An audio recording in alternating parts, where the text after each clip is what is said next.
In today's video, I'm going to show you how to draw cats.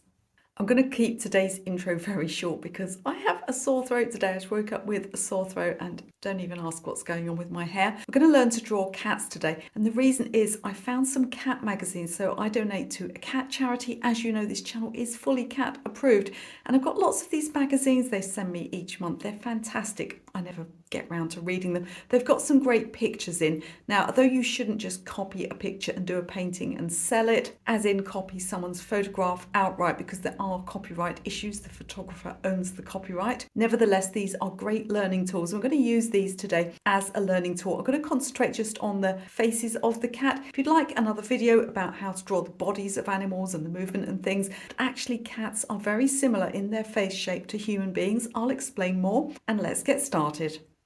So a great way of learning to draw something is to find some books or magazines that feature that animal. So these are the magazines from the Cats Protection charity here in the UK, and let's have a look at this little face here. And I want you to understand how similar cats' faces are to humans. Now, before you sort of say, Michelle, that sore throat, it's driving you crazy, you've got a fever, you know, this is a small furry animal, nothing like people, but yet their faces are very similar, much more so than, for instance, dogs, which have a long muzzle. So cats have quite a flat face. The features are sat in the lower half of the face, and the head from the side, let's look at this handsome chap here, has a lot of stuff going on around here where the brain is. So actually human faces and cat faces are very similar from the point of view of looking at the angles and the shape of the head. In fact, I did read something that said the reason we find kittens so cute is because they look like human babies with their small flat faces and big eyes. So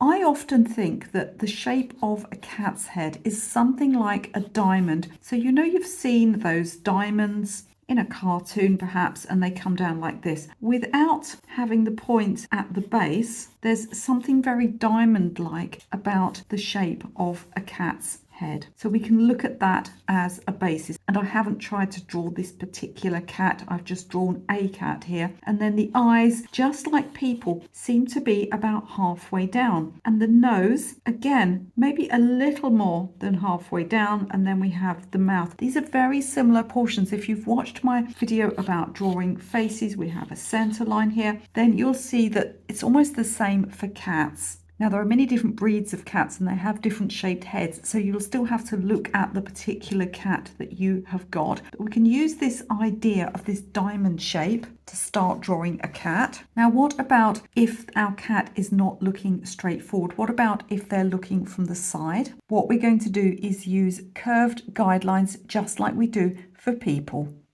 Now, one thing to consider with the eyes, when we looked at that first example of the eyes being sort of around here, just like a person, if the cat tips its head upwards, the eyes will appear to be higher up. And if the cat tips its head downwards, the eye line will move down. And we can see it on this one here. This cat has his head tipped up, and so his eye line is much higher, and we can only see one eye. So what we can do here is just get a rough idea of the shape of the head. So just looking by eye, I'm just going to try and sketch, almost using the envelope technique, which I've spoken about in other videos, whereby you're just looking at that sort of outline shape, but not quite using such a square shape. It's often best with animals to think of them as oval shapes. So we have a rough head shape like that. The eye line is going to move up. Now, if anybody shows you how to draw animals or people, certainly any kind of mammals, you're going to need to use curved guidelines. If anybody shows you how to draw these things with straight guidelines, in other words, eyes on straight lines, it's wrong. You can't use straight guidelines for an animal or a human that is curved. Now, what we need to do now is find the center line. Now, the center line of this particular cat is right over to the left. How do we find the center line? We look for the bridge of the nose and the center of the mouth and the nose. So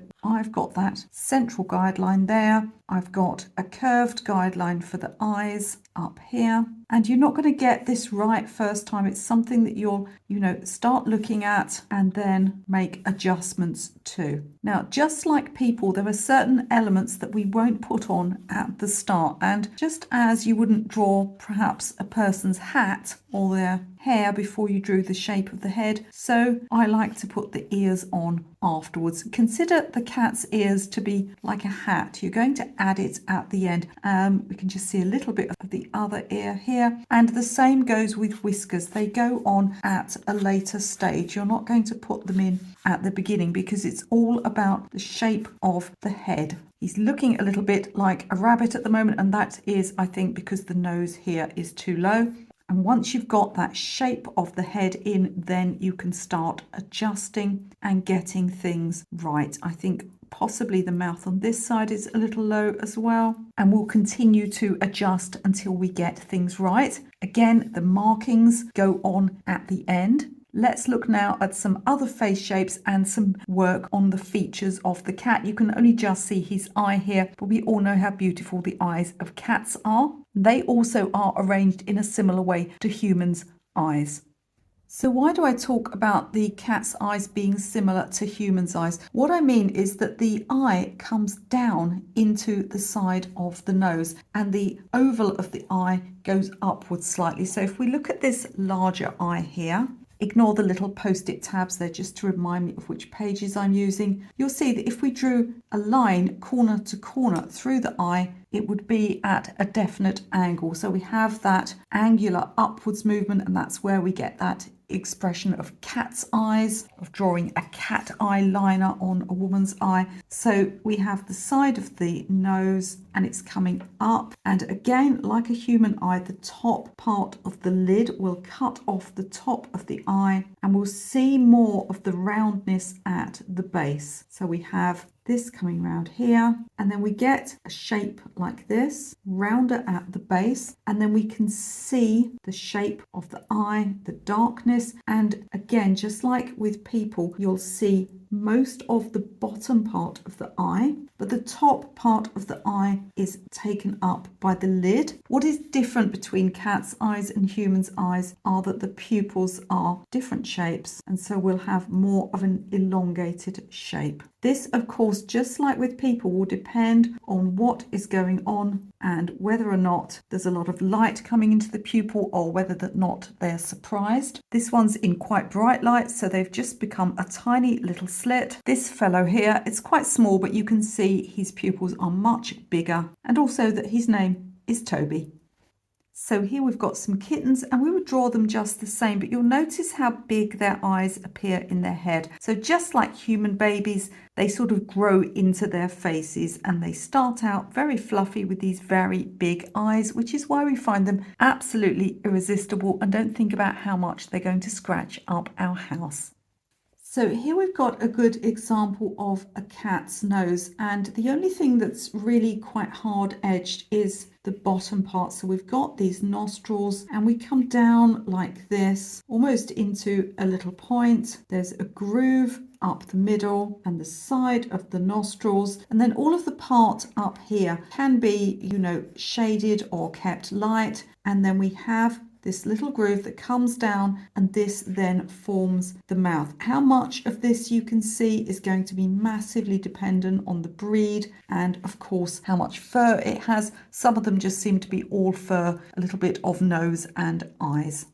Now this cat here is a little bit small for drawing, and whenever you're using a photograph to draw from, you really must make sure that it's large and clear. If you can't see the details properly and you're not, massively familiar with the species or the plant or whatever it is that you're drawing, you really do need to be able to see details. I used to turn down many commissions from people that gave me blurry photographs. It's just not worth the hassle. Now you see, however, and I'm just using this fellow as an example, at least I think he's a boy. You see how the eyes have moved down the head simply because he's looking down a little bit. So he's got quite a long face. So what we would do here is we'll put a low guideline for his eyes and a low guideline for his nose, and there's just room in there for his mouth. So his nose is going to be here, and his mouth, and his eyes are going to be again quite low down. Now, by using a curved guideline, we enable the eyes to sit on the same plane, not on a straight line, because that's not going to look realistic. And then again, once we've done that, we can put the ears in. And you see how instantly he looks like his head is tipping down, as opposed to this chap here who was looking up. So the eyes come up higher in the head. Now he's also got his head turned sideways. This chap is straight on, so we're going to have a center guideline. I'm just going to double check. Oh my goodness, it's a girl. This is Jasmine. We're about halfway through, and if you would like to thank me for my incredibly brave behaviour in making a video for you with a slight sore throat, please do click the thumbs up button. I'd love you to become a subscriber as well. It's completely free, and this channel is fully cat approved.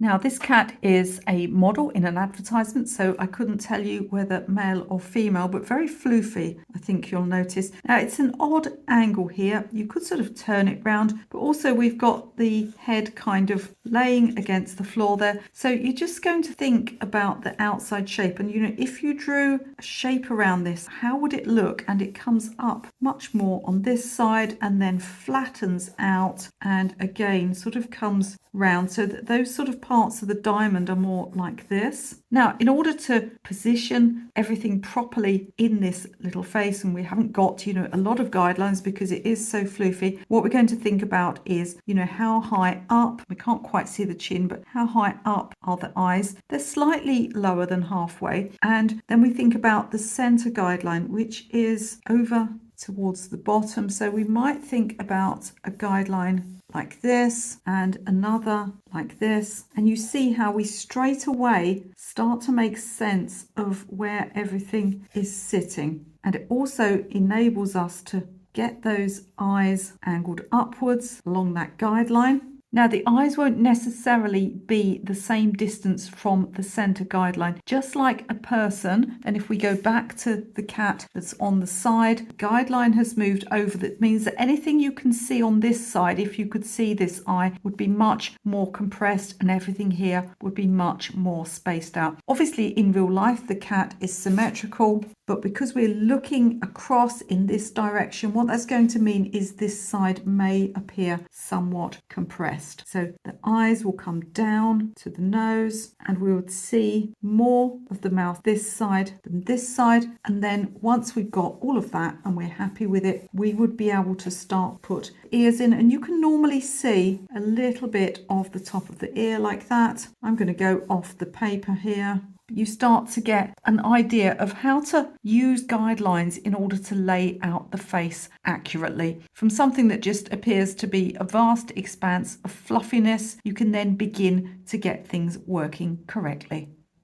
Let's go back for a second to the cat's nose that I draw, just because I want to talk about things like whiskers. So we had sort of some hair around here. So you can do kind of shading with the side of your pencil, but what usually works very well, especially if you're doing something detailed, is to draw in the direction, the growth of the fur. And sometimes you get these little dots where the whiskers are. Again, with the whiskers, you want to start at the base and come outwards so that your pencil tapers. I have other videos on how to draw fur on this channel, I believe. At least I've got videos on how to paint fur and hair, which is very similar. If I can find any of those videos, I'll link them in the description of this video. But the main thing to remember is that you need to sketch the hair in the direction of growth, and you may need to actually do some initial shading with the side of your pencil and some blending. Don't use your fingers to blend. It's better to use tools. Again, I've got videos on that. And then once you've got those where you need them, then you can start drawing the fur in the direction that you want and lifting out highlights with an eraser. So let's put all of that together and have a go at drawing the outline for this chap here, who is sleeping against a wall. So the first thing I'm going to think about is where I would place the wall. If you've ever got anything like a wall or a tree trunk, pop that in first because it just gives you somewhere to place everything. And then again, we're going to get that outside shape. Always draw lightly so you can adjust. Now, I do have a full online drawing course that is incredibly comprehensive and goes through every subject, not just cats. However, in that course, there is a bonus module, and the bonus module is actually a cat. I'll put a picture up if I can find it. And so what you can do is you can take that course, and there are 2 full-length tutorials. So there's loads of different modules telling you all sorts of different stuff about drawing, everything from composition to materials. You see I'm getting the center line here, coming through center of the forehead, through the nose here, over to the right, not as far over as the one that we looked at earlier. The eyes are fairly high up here, so let's put a guideline in. So you can go through all of the elements of the course and all of the exercises and lots of different subjects, everything from botanical to landscapes, vehicles, everything. But then at the end, there are 2 full tutorials. One of them, I believe, is a girl's portrait done in the traditional 3-color medium. And then there is a cat done in graphite. So I'm not getting enough space here for the cat. So rather than change all this, I think I'm just going to move the wall, to be honest. Let's move the wall a little bit, see if that helps. So we've got this kind of chin coming here, and see that there's quite a lot of depth there, which I wasn't getting before. So let's see if we can get that. As I said, when the cat is just looking straight at you, there's a diamond shape, but there are variations once you get into, here I am changing everything now, need that lower down. Once you get into a cat that has their head at an angle or on the side, I think that's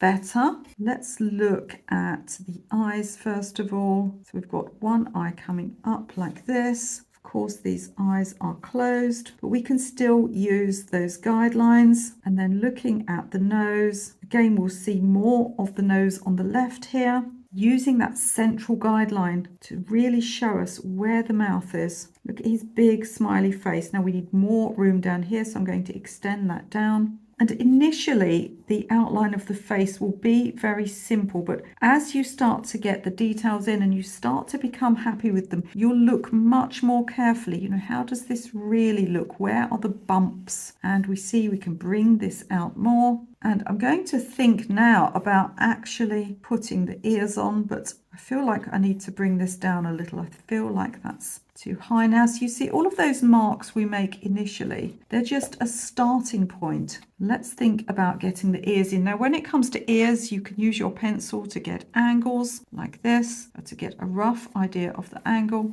And we're just talking about shapes and proportions in this video. Again, I'm going off the edge here. I'm just basically using up some scraps of card that I have for this video. But this is a great way to practice. You can practice on any old paper, just getting these proportions right. Somebody asked me, I think it was either in YouTube comments or on Facebook this week, somebody asked me how you draw things from imagination, and they were hoping for a quick answer. She actually said to me, or he, I can't remember, said, I was really hoping for, a shortcut. There is no shortcut. You've got to draw real things before you'll fix in your brain what the shape of things look like. I remember the first time it happened to me, I used to do a lot of garden paintings, and the first time I wanted to place a plant in the garden that wasn't there, and I immediately just drew a hosta, and I was so excited. I thought, oh my goodness, I've managed to draw a hosta, and I've never been able to draw from imagination. There wasn't one in front of me. All of a sudden, I've managed to draw a hosta, and it's just because I had drawn so many hostas that my brain started to remember the shape. So whatever it is you want to draw from imagination, you have to keep practicing that thing. And if that thing doesn't exist, then find the closest to it. If you want to draw unicorns, then draw horses. If you want to draw dinosaurs or dragons, then draw crocodiles. You want to find the closest thing and keep practicing. So I hope this video has just given you a little bit of insight into how we can start to draw cat faces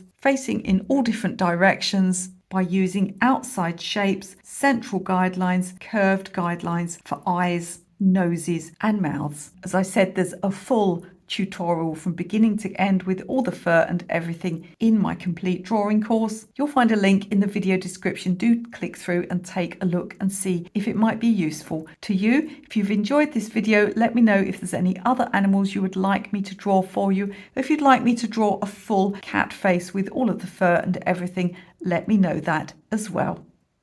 Please do let me know in the comments if you're going to have a go at drawing cats, if it's something that's already a part of your practice. And before you leave this video, don't forget to have a look in the video description. There's all sorts of stuff linked down there. There's some free stuff for you, some free downloadable PDFs, there's some free courses. There's also details of all of my paid courses, including my very popular Complete Beginner's Drawing. Remember, drawing is a process. It's not an all or nothing, you can or you can't draw. It's just something that we can work on and improve. I'm going to put up another video right now that'll help you to do just that.